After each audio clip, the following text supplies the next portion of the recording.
रसुआ नहीं तना हाय हाय होठ के लाली तोहर लागे छौका माल के तू छी हसीना जान गजब के माल के अपना टोला में तू सबसे जुदा छी।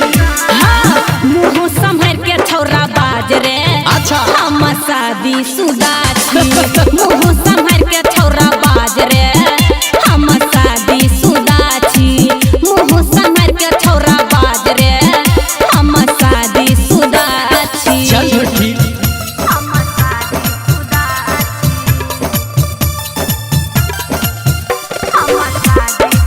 माँ गायत्री रिकॉर्डिंग स्टूडियो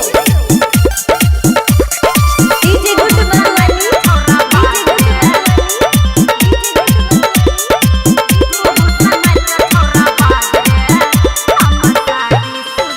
हे गे बाजल छतु झूठ से नूर नहीं छौके लागल केस से झापल छै देखना रो पागल कहां देखा देना हे बाजल छतु झूठ से नूर नहीं छौके लागल केस से झापल छै देखना रो पागल काली के बाली तोहर लागे छौबा बाल के रोड पे चले छतु गजब के चल के तोरा जवानी पे हम दिल से फिदा छी।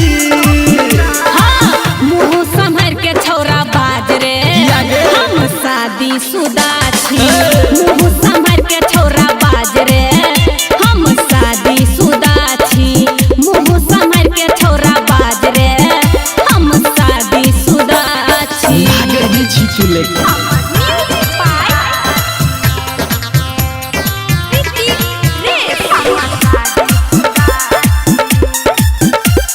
अभी आप सुन रहे हैं धर्मेंद्र निर्मलिया को।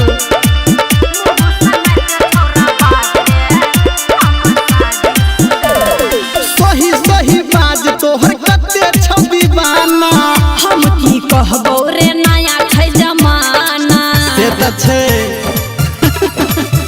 हे गे सही सही बाज तोहर कते छवि बाना हम की कहबो रे नया छै जमाना आँख के काजर तोहर करैया हाल के राइटर तनकू के बोलो नहीं डाल के कहो धर्मेंद्र हम छौरा सीधा छी।